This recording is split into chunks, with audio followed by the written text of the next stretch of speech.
Presented by Gioconomicon.net. Le vetrine.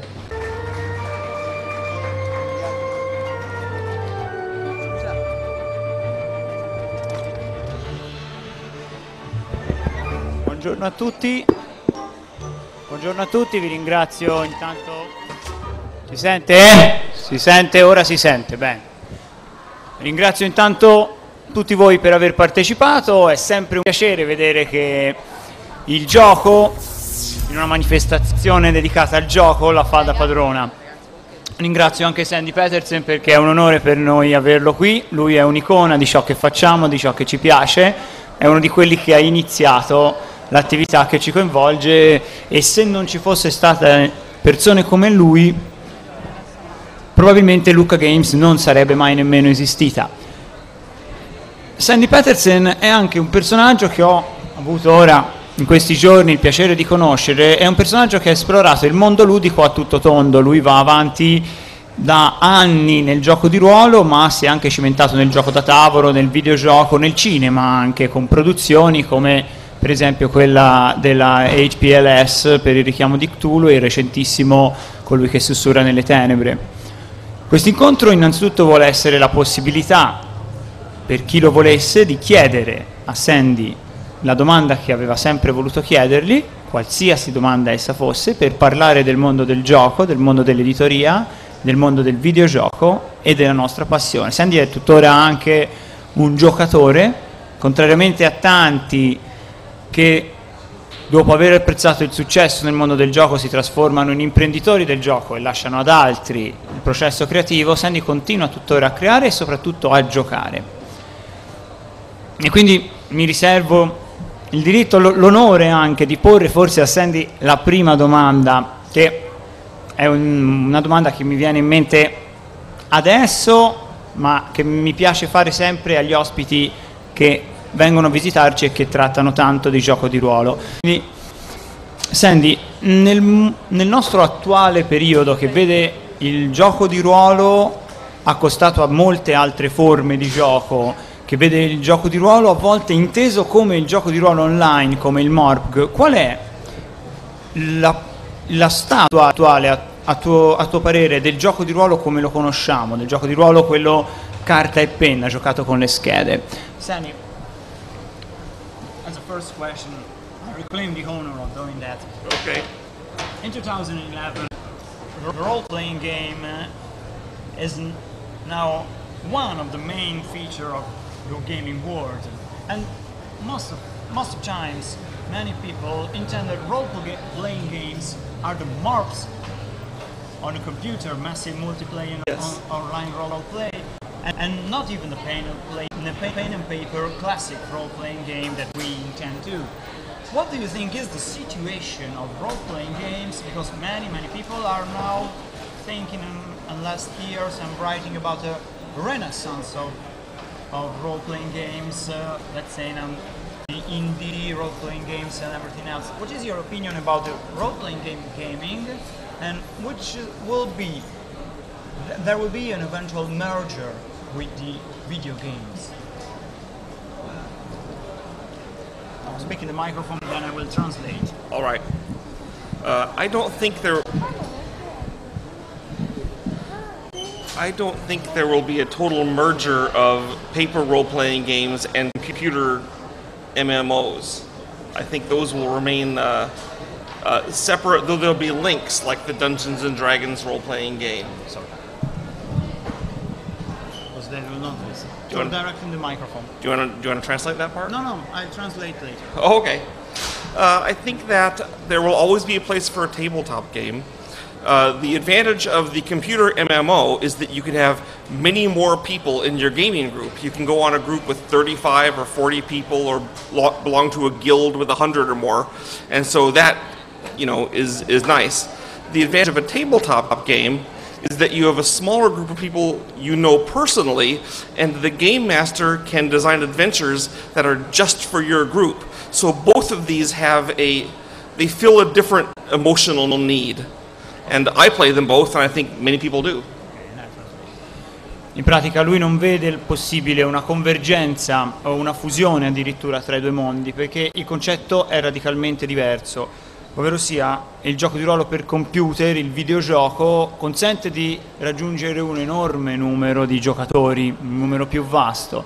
Il gioco di ruolo giocato a casa, carta e penna, consente invece, pur avendo un numero di giocatori inferiore, di giocare con persone che si conoscono personalmente, con i propri amici. Sono due livelli che secondo lui non si fonderanno e continueranno a vivere paralleli per un certo tempo. And what about the gaming industry? What do you think about the indie role-playing games that are sparkling now the market and the gamers' attention also? Well, nowadays, I think that for many companies, doing paper role-playing games, or many people, is a work of love, not a work of finance. And so the indie role-playing games are almost always driven by someone who has a vision and a desire to do this particular game. And I think that desire, if it matches with the audience's desire, can be really fun. Quello che lui pensa, per esempio, dei GDR indie che si stanno affermando in questo momento e che molti indicano anche come una ripresa forte del mercato del gioco di ruolo, è quello che questi giochi sono visti sin dall'inizio, sin dal momento della loro creazione, come un'idea già pronta, già scaturita dalla mente del proprio creatore, quindi sono forse un divertimento anche a crearsi. Sono destinati probabilmente ad avere un minore mercato, però hanno il grosso vantaggio di essere molto focalizzati su un'ambientazione. Sandy, just another question about yourself. You have put the hands in most of the gaming available on Earth, on every aspect, and now you focalize yourself onto the video games. What will be, if you think, the future of the video games? The video games are probably being split in family games and pro games, like is happening on the board games. Well, right now, what's happening with video games is that systems such as the iPhone and the iPad are dominating the market. Console sales have really plummeted in America, and one theory is that a new device coming up, maybe by Apple, maybe someone else, would be a device that effectively lets you turn your computer into an iPad where you would download games. This would fragmentize the gaming market so that it's much easier to get. Games are much less expensive, because in the old style of games, like, I don't know if anyone here ever bought my games Age of Empires or Doom or Quake or Civilization. Anyone play those? Okay, but to get those games, you have to go to a store, you have to get a box, there's hardware, there's a manual, there's obstacles to buying it. But imagine you're at home with your TV, you push a button and you get Doom 4, Age of Empires 10, the game right then, and for much cheaper because the company doesn't have to manufacture it. I think that is what's going to happen. It's going to be streamed. There's not going to be consoles. There may not be very many computer games. It might just all be on your video set. Il futuro del videogioco lo ha delineato in una maniera abbastanza netta. La sua opinione è che presto assisteremo alla sparizione, come è successo già per la maggior parte delle console, dei sistemi di videogioco diversi da quelli scaricabili. Al giorno d'oggi, oggi il videogioco è qualcosa che si compra, che si fa girare sulla propria macchina e a cui si gioca dopo aver preparato una macchina. Lui immagina un mondo dei videogiochi con un'espansione di quelli che sono ad oggi, per esempio, i videogiochi per smartphone o iPhone. Sarà possibile in un nemmeno troppo remoto futuro scaricare direttamente i propri giochi sulla televisione, giocare immediatamente senza dover acquistare quindi il gioco fisico. Il gioco non dovrà più essere prodotto come qualcosa da mettere sugli scaffali.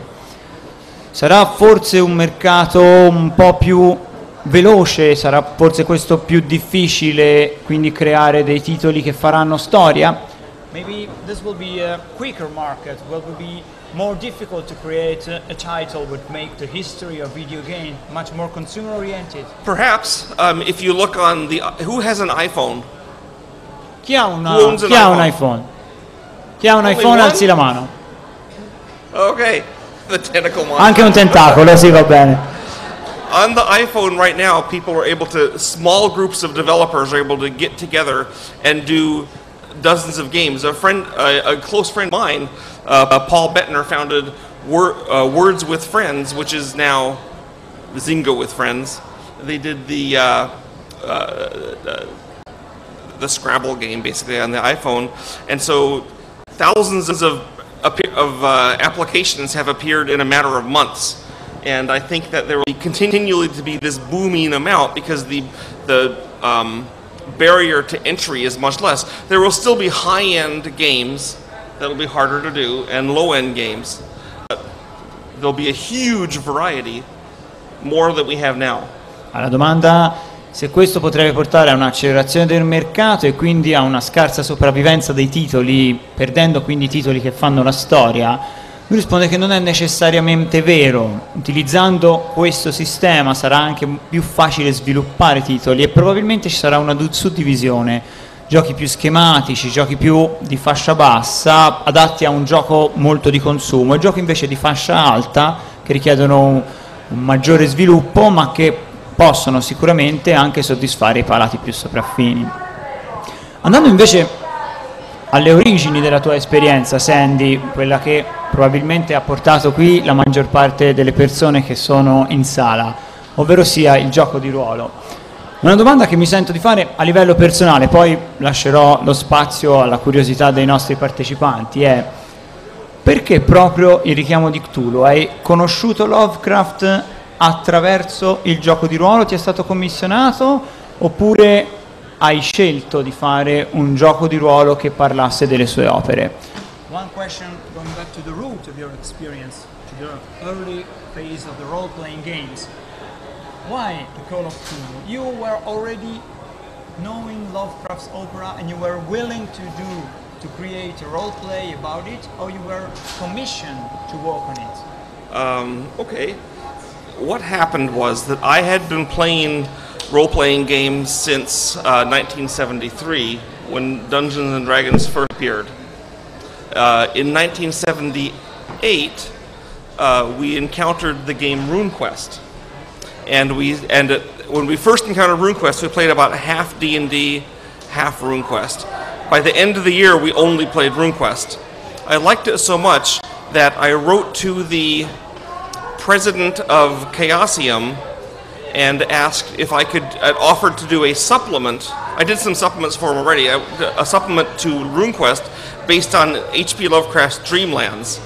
And he wrote back and said he was doing a whole game based on Lovecraft. So then I said, oh, please let me help with the game. Maybe I can proofread it or something. And he said, no, the guy that we're having do it has dropped the ball. It's failed. And you do the whole thing. So he gave me the project, and I was very excited. And it was my dream project. All'inizio la sua idea, quando aveva iniziato a giocare nel 1973, esisteva solo la primissima edizione di D&D. Nel 1978, con l'uscita di RuneQuest, la sua idea, nata da una sua volontà, era quella di creare un gioco di ruolo che trattasse dell'ambientazione dei reami del sogno Lovecraftiani. Questa proposta venne accettata perché la casa editrice stava di fatto lavorando anche a una serie di giochi ambientati in tutta l'ambientazione Lovecraftiana.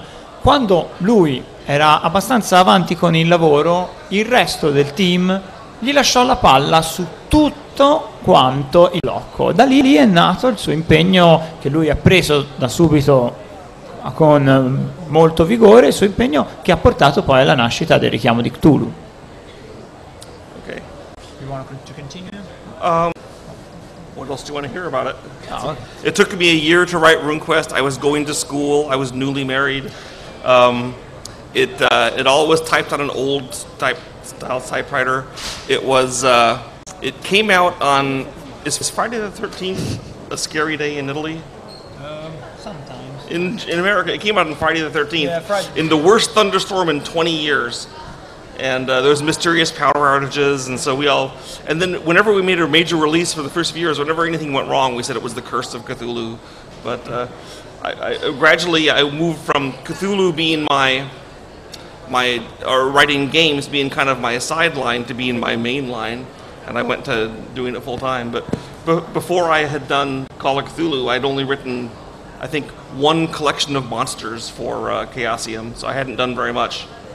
But il richiamo di Cthulhu lo ha fatto letteralmente sprofondare all'interno del mondo del gioco di ruolo. Lui prima lo faceva quasi a scappatempo, possedeva una piccola collezione di mostri dalla Chaosium, ma non c'era poi completamente preso.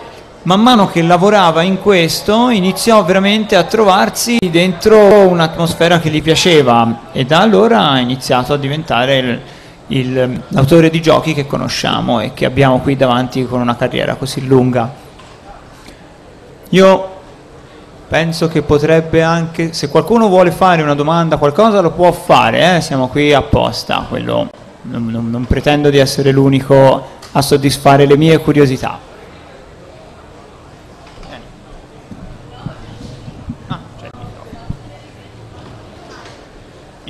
In italiano, così sentono anche gli altri.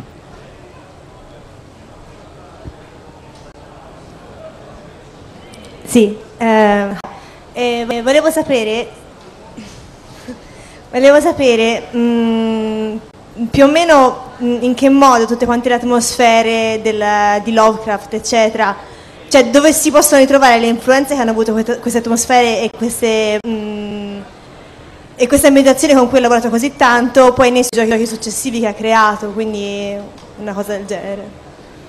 Regarding its successive games, is there any way in which the Lovecraft atmospheres have influenced your production after Call of Cthulhu and the development of Call of Cthulhu, and in which way and how much it has been maybe influenced by this experience? I first read H.P. Lovecraft stories when I was 8. This was in a book that my father gave me that dated from World War II, which had been printed for American servicemen fighting in the war. It was called The Dunwich Horror and others, and had little horror stories. I didn't have any other Lovecraft stories. I lost that book when I was 9, couldn't find it again until I was 12. Turned out a friend of mine had borrowed it for 2 years. Then that was the only Lovecraft I had, and I loved it. I found a library that had old Lovecraft books from the 40s, and it had them all. So I checked them out at the age of 13, 14, read them all, and then when I was 16, that library locked up those books and wouldn't let me read them anymore.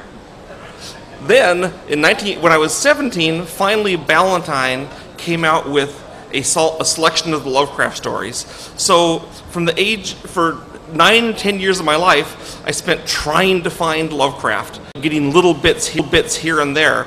And so it kind of became like my search, my obsession. Something that's hard to get is more valuable. So I wanted to put that into the game where you're searching and uncovering and getting things, because that's how it was for me in Lovecraft.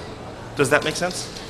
È necessario fare una premessa. Lui è stato influenzato molto perché Lovecraft ha rappresentato una delle sue primissime letture. All'età di 8 anni lui ha letto L'orrore di Dunwich in una copia che apparteneva a suo padre e che era un'edizione stampata per le truppe americane durante la seconda guerra mondiale.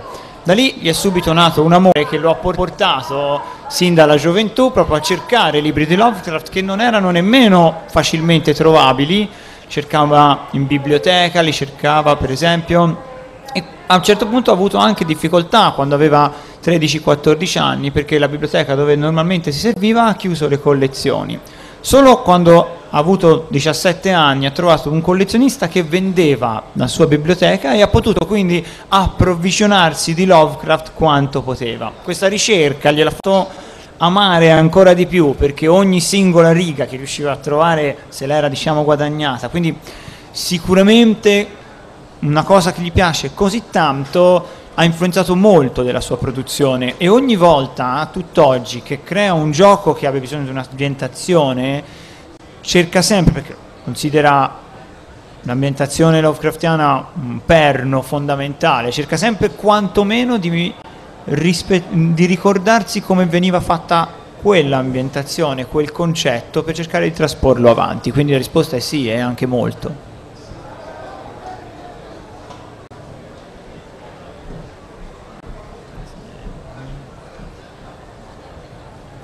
La mia domanda è molto semplice: quali sono le caratteristiche di un buon custode? Which are, according to your experience, in your opinion, the characteristics of a good Call of Cthulhu keeper? How he must be?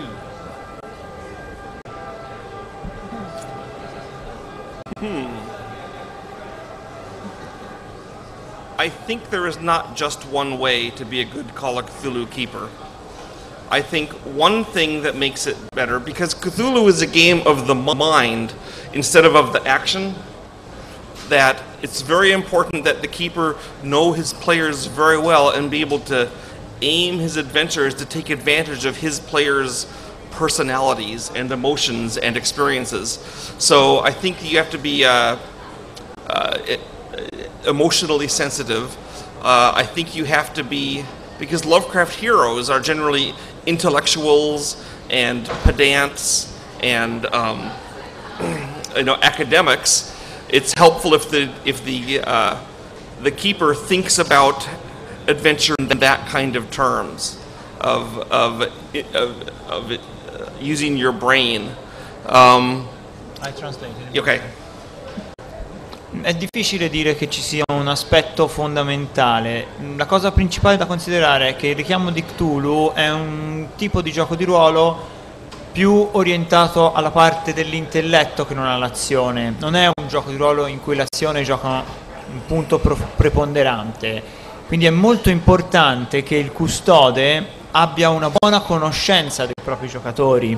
I personaggi del richiamo di Cthulhu di solito non sono eroi che vanno a combattere, ma sono intellettuali, gente erudita, che spesso e volentieri hanno un'azione indiretta verso grandi orrori che non si possono combattere direttamente, ma si possono contrastare o comunque conoscere attraverso appunto la propria conoscenza. Quindi un primo superiore aspetto di un buon custode è l'ottima conoscenza dei propri giocatori.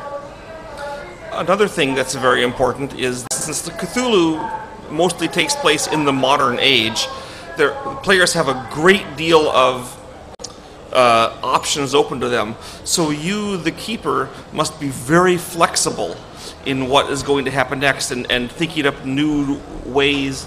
You can't have it's difficult for a Cthulhu adventure to be very linear. You have to be able to modify it to what the players do or think. Another aspect of this is an ability, an inventiveness to be able to use modern technology or abilities to hurt them, to be dangerous and scary. For example, if you play a modern game, you have the internet. Well, the internet, I guess, you can use to find out things easily. That's good for the players. But we've all seen movies and things where the internet is doing something bad, like in Cairo.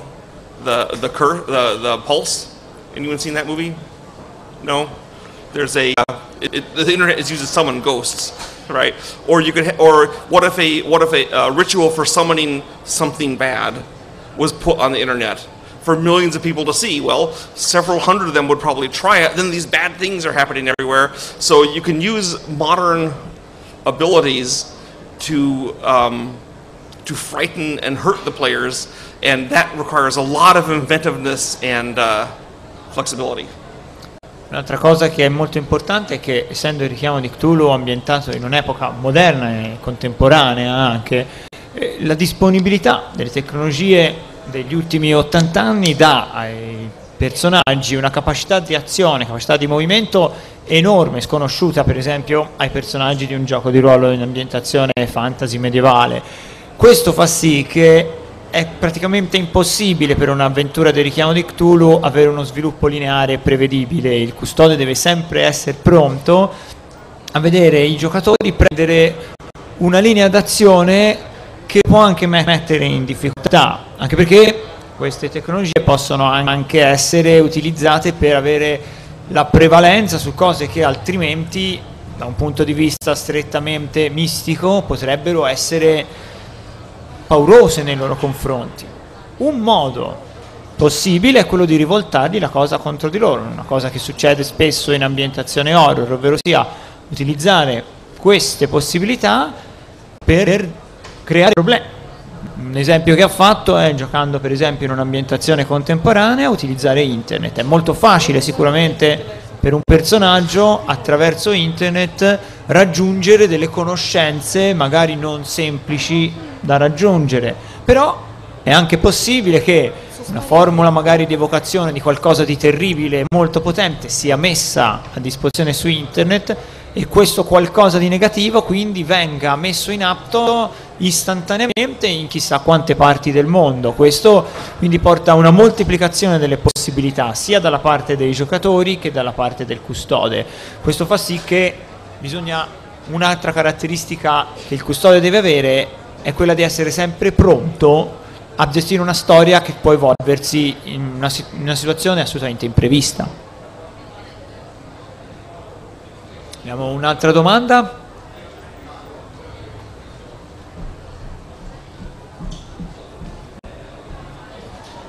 Posso fare due domande? Prima, qual è la cosa più spaventosa per lui dentro il primo manuale di Cthulhu? E come lo scriverebbe oggi, se lo dovesse scrivere oggi partendo da zero? Two questions. First thing is a personal thing. Which is the most scary thing, the most scary aspect of the first edition of Call of Cthulhu? Is there something which is scariest of all inside that manual, according to your experience?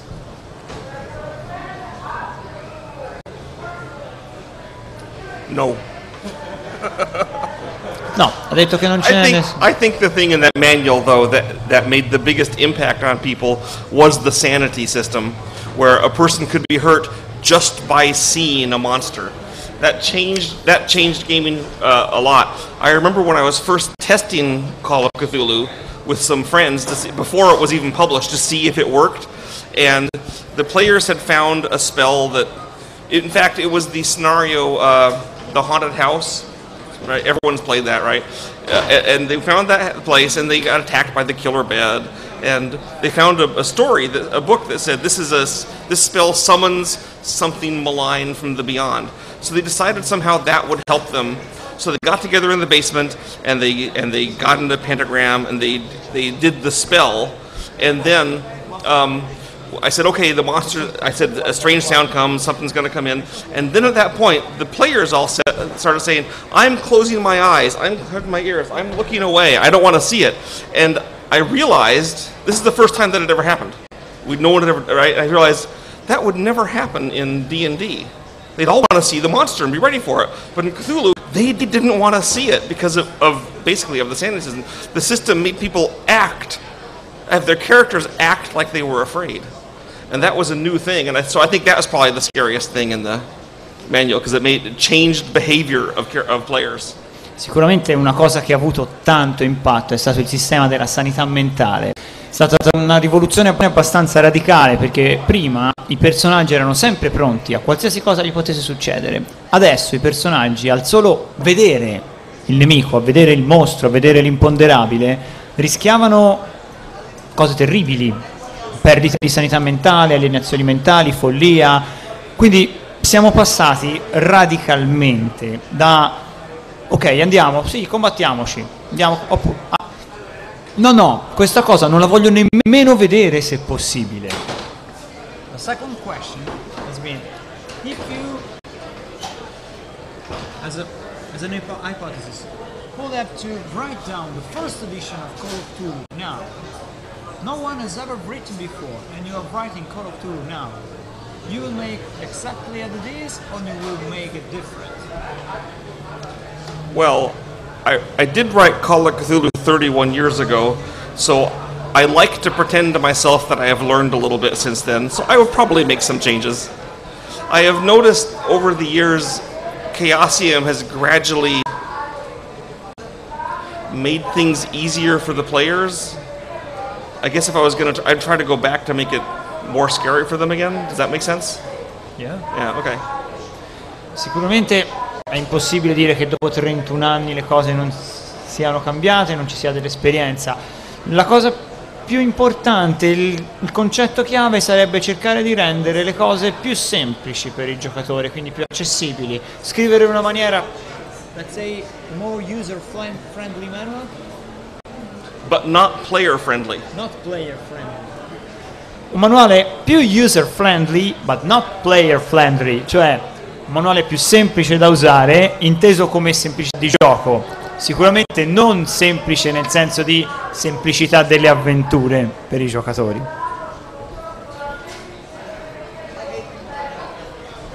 Un piccolo inciso, abbiamo 15 minuti di bonus dovuti al ritardo precedente, quindi abbiamo ancora circa 5 minuti prima di dover passare al prossimo ospite. È una domanda banale, però mi piacerebbe avere lo stesso una risposta. Se ci può dire, nella sua esperienza di giocatore o di custode, qual è stato un momento memorabile di questa sua lunga carriera? In your experience of players and keepers, do you have one memorable moment above all? I've been playing the game for 31 years. So I probably don't have one moment above all, but I have many impressive moments. So I will tell it one. Okay, this is one I actually talked about yesterday, so you heard this. But we had a game in which there was, I was the keeper. Something was coming through these mysterious halls of blue light that appeared at night sometimes in this haunted house. And the players began to encounter, I think I'll tell a different story, because it's a shorter one.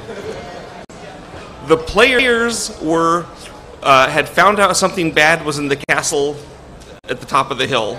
And they talked to all the villagers. It was very much like a Frankenstein story. They talked to all the villagers and said, we have to go destroy the castle. So the villagers got together, got torches and rakes and guns, and started going up the hill going, yeah, we're going to get the castle. And of course, it was a dark night and there was lightning flashes, and the players were like, finally, it's just like a Frankenstein movie, we're going to kill the monster. On the way up the road, the lightning flashed, and each of the players saw that when it flashed, the faces of the villagers changed into something awful and then went back. Like only when the lightning flashed, you could see the hideous things that the villagers really were.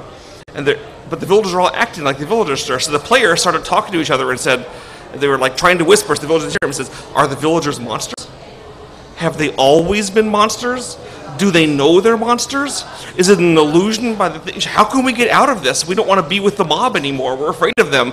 And the whole game evening broke down with everyone fighting and discussing and nervous about what was going to happen. In 31 anni è molto difficile trovare un aneddoto su tutti, però ce n'è uno particolarmente interessante che riguarda un ribaltamento della situazione. Una scena abbastanza frankensteiniana, giocatori che con i loro personaggi volevano andare a stanare un mostro dentro un castello sulla collina, cosa abbastanza classica, e distruggere il castello. Vanno e convincono tutta la gente dei villaggi, creano un'enorme folla armata di forconi. Andiamo, sì, distruggiamo tutto, nella classica notte con lampi, vento, urla. A un certo punto, arrivati sulla collina, presi dalla foga, guardano dietro il loro improvvisato esercito e si accorgono che c'è qualcosa di strano nelle facce di queste persone, si accorgono che queste persone sono mostri. E a quel punto si rendono conto ma non vogliamo più stare con loro, adesso loro sono diversi da noi, e tutto il resto della serata è andato dietro alla questione dei giocatori che volevano cercare di uscire di lì, di andare via da questa folla inferocita, perché questa folla si è rivelata essere costituita da mostri anch'essa.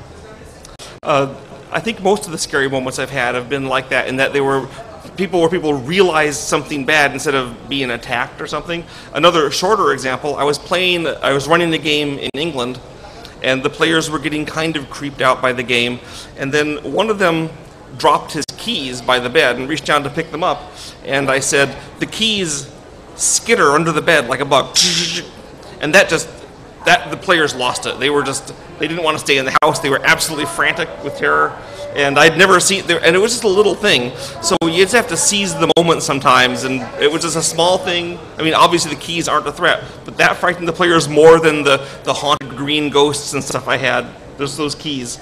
Un'altra cosa piccola è che durante una serata di gioco ambientata nell'Inghilterra, a un certo punto le chiavi della casa sono cadute di mano e sono scappate sotto un mobile. Questo ha fatto pensare subito ai personaggi, no, in questa casa c'è qualcosa che non va. A volte basta anche qualcosa di piccolo, un mazzo di chiavi, non è necessario andare a scomodare mostri enormi o altre cose del genere.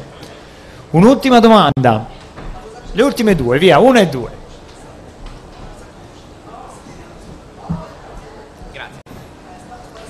Una domanda molto semplice. Il gioco ha una storia molto lunga ormai, per cui hanno prodotto una quantità veramente grande di campagne, avventure, manuali, eccetera, eccetera.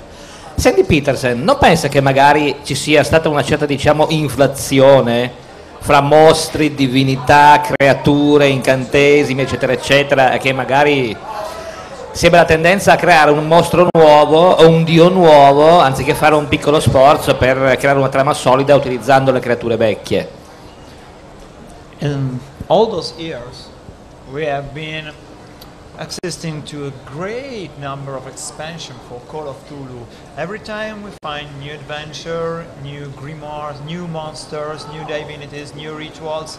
Maybe there is some inflation. There will be work to make an extra work to put on an adventure, a plot on something already existing. On the other hand, it's better to add constantly new divinity, new goals, new things, new rituals to work on. It's always better to have more choices, and nothing prevents you from making up your own stuff anyway. And no one owns all the expansions, though I come pretty close. But my players won't let me run the expansions. I have to do my own adventures every time. Ho detto che non ci deve essere mai limite alla creatività di qualcuno e che ognuno fa sempre bene a creare quello che si sente di voler creare. Tanto ci sarà sempre un gruppo di giocatori che vorrà fare qualcosa di diverso. Lui nella sua carriera è andato molto vicino, perché secondo lui nessuno possiede tutte le espansioni del gioco, lui ci è andato molto vicino e ciò nonostante per i suoi giocatori doveva lavorare di improvvisazione. L'ultima domanda. Salve, io ho una domanda relativa al gioco di ruolo in generale, più che altro. Dal suo punto di vista come autore di Call of Cthulhu, come giocatore e come custode, è possibile, o meglio, suggerirebbe di giocare a Call of Cthulhu per avvicinare qualcuno al GDR cartaceo, per fargli vedere la differenza tra un GDR piuttosto che un MORPG, e se lo consiglierebbe, lo ambienterebbe più su un Call of Cthulhu 1920 piuttosto che un'epoca moderna, o lo ambienterebbe proprio ai giorni d'oggi, quindi 2011? Considering the aspects of gaming nowadays, if you will choose a role-playing game for introducing someone to the role-playing game pen and paper style, coming from the MORPs in computer, massive multiplayer, online role-playing games, will you choose Cthulhu over all the other role-playing games available? And in that case, in which time period you will set the adventure? The 1920s, the modern time, or in contemporary 2011? Italians ask hard questions.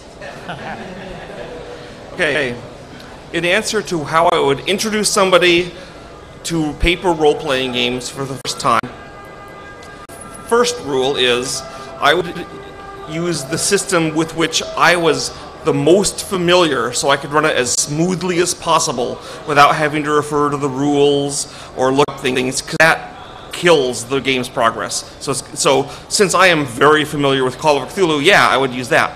Another advantage of using a game such as Call of Cthulhu is that it's very, very different from World of Warcraft, EverQuest, Lotro, these games. So they won't be trying to compare it mentally to the old days on World of Warcraft. They'll be seeing some new thing. Oh, I don't get this in World of Warcraft. We don't have investigations with,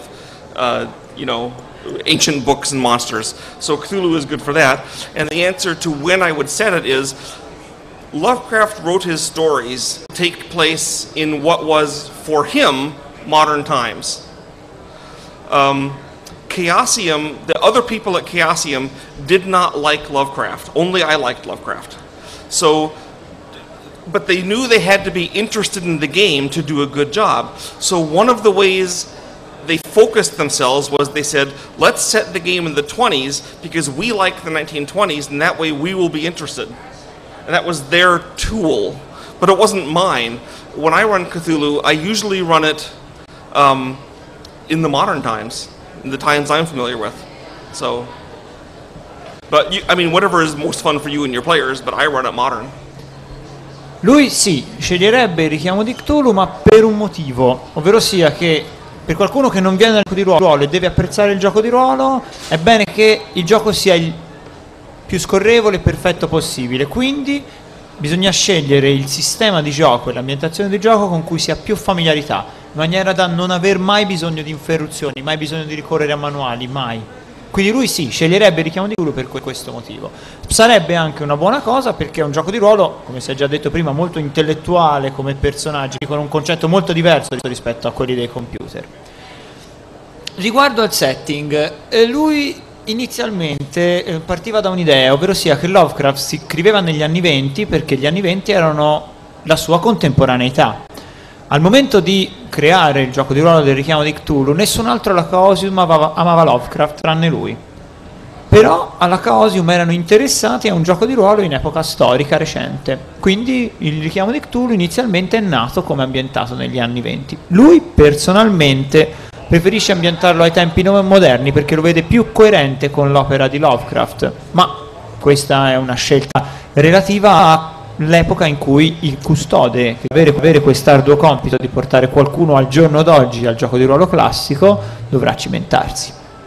Io ringrazio Sandy Petersen, abbiamo già sforato nell'incontro successivo, chiediamo scusa, non è colpa nostra, ma ci hanno fatto arrivare tardi anche noi. Ringrazio tutti i partecipanti, ricordo che domani dalle ore 16:30 Sandy Petersen sarà disponibile per dopodomani dalle ore 16:30 Sandy Petersen sarà disponibile per una sessione di autografi di un'ora presso lo stand Giochi Uniti. Sandy Petersen rimarrà in fiera fino alla conclusione della fiera comunque.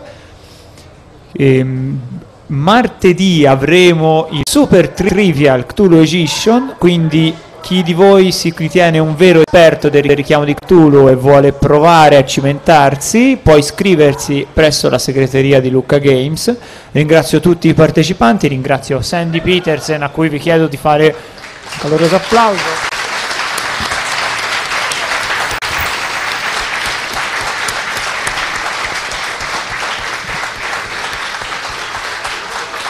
E do a tutti appuntamento sui tavoli per giocare con le schede davanti e i dadi in mano. Grazie. Thank you.